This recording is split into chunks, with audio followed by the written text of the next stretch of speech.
Hello everyone, welcome to my channel. एक बार फिर से हाजिर हूं आप सभी के बीच एक रियल ऑथेंटिक न्यूज के साथ। तो शुरुआत करते हैं वीडियो की।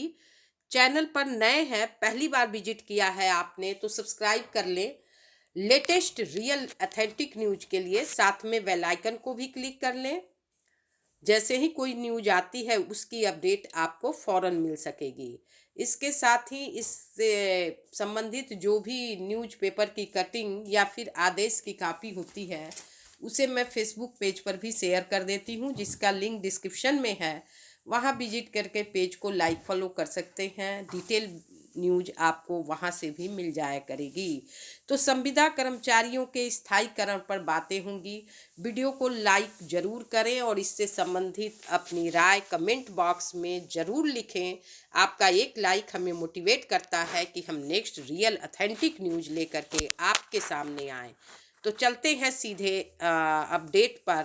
संविदा कर्मचारियों के संदर्भ में स्थायीकरण को लेकर के क्या अपडेट आ रही है। जब से बिहार में नियोजित शिक्षकों को राज्यकर्मी का दर्जा दिया गया है, लगभग हर राज्यों से संविदा कर्मचारियों की मांग उठने लगी है और संविदा कर्मचारी मांग कर रहे हैं कि हमारे राज्य में भी जो संविदा पर कार्य कर रहे हैं कर्मचारी, जिनके लिए नीतियां तो बनी सिर्फ दिखावे के लिए, उस पर अमल नहीं किया गया और इन कर्मचारियों को कब तक नियमित किया जाएगा, इससे संबंधित ही इस वीडियो में बातें होंगी। तो चलते हैं सीधे खबर पर। आइए जानते हैं क्या अपडेट है।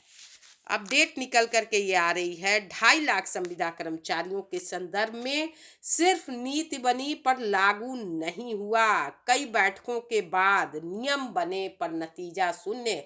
नहीं हुए संविदा कर्मचारी स्थायीकरण का खेल खेलने वाली सरकारें, न जाने नियमों को बनाने के बाद भी नतीजा सिर पैर तक रहा।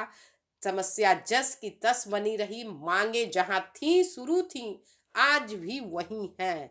कब तक खत्म होगा इस पर कुछ भी कहना मुश्किल है, क्योंकि राज्य सरकार सजग नहीं है। जब तक राज्य सरकार सजग नहीं होगी, आपकी समस्या, आपके लिए नीतियां तो बनेंगी, आपकी समस्याओं को लेकर के सरकार कदम नहीं उठाएगी। तो इस पर अपडेट आ रही है। देखिए, 2004-5 में ही मध्य प्रदेश के संविदा कर्मचारियों के लिए है। 1.5 लाख संविदा कर्मचारी थे और हर साल संकट अंत में साल के इन पर बरकरार था बाहर जाने का रास्ता। इसके बाद 2013 में चुनाव हुआ, फिर कर्मचारियों को नियमित करने का आश्वासन बना। आश्वासनों के तर्ज पर यहाँ पर सरकार बनती है, लेकिन संविदा कर्मचारियों के लिए यहाँ कोई कार्रवाई नहीं होती है। 2013 से 2018 के बीच अफसरों की 25 से ज़्यादा बैठकें हुई। 2018 में संविदा कर्मचारियों के लिए नीति भी आई, जिसमें विसंगतियां बरकरार रहीं, मूल्यांकन बरकरार रहा। नतीजा क्या हुआ? सिफर रहा, कुछ नहीं हो सका। इसके बाद बात करते हैं 2023 की। 2023 जुलाई में नीति बनकर के तैयार हो गई कि अब संविदा कर्मचारियों के जो भी समस्याएं हैं उन पर विराम लग जाए, लेकिन इसे लागू नहीं किया गया।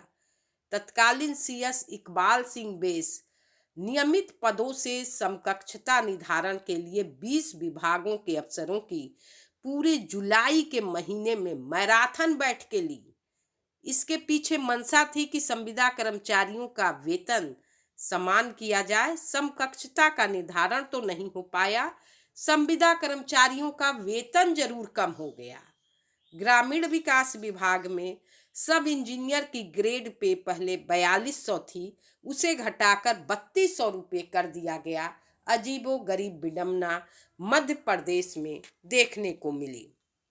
कई बैठकें हुई, इसको लेकर के नियम बनाए गए। अब 2024 में इन संविदा कर्मचारियों का वर्तमान सरकार से निवेदन है कि जल्द से जल्द इन्हें जो इनके लिए नियम बनाए हुए हैं, इनके लिए जो बैठकों का दौर हुआ, नतीजा अभी तक जीरो है, उस नियमों को फॉलो किया जाए और उस पे आगे की प्रक्रिया अग्रसर किया जाए। नियमित पदों पर भर्ती में 50% पद संविदा कर्मचारियों के लिए आरक्षित किए गए थे, लेकिन अब तक किसी भी विभाग के भर्ती नियमों में संशोधन भी नहीं किया गया। अब इन कर्मचारियों की गुहार है कि जल्द से जल्द वर्तमान सरकार तेजी से इन बैठकों के दौर को छोड़े, जो मैराथन बैठकें हो चुकी हैं और उस पर जो नियम बन चुके हैं, जिसका सरकार से ये लगातार गुहार लगाए थे। कई बार इन्होंने आंदोलन भी किया, अपनी बातों को सरकार के समक्ष रखा। उस नतीजे पर अगर सरकार पहुंची, नियम पिछली सरकारों ने बनाए, तो उस पर वर्तमान सरकार जल्द ही मुहर लगाए। इसी उम्मीद के साथ संविदा कर्मचारी सरकार की तरफ आशा लगाए हुए हैं। फिर मिलते हैं नेक्स्ट वीडियो में नई खबर के साथ। तब तक के लिए thanks for watching. Thank you so much.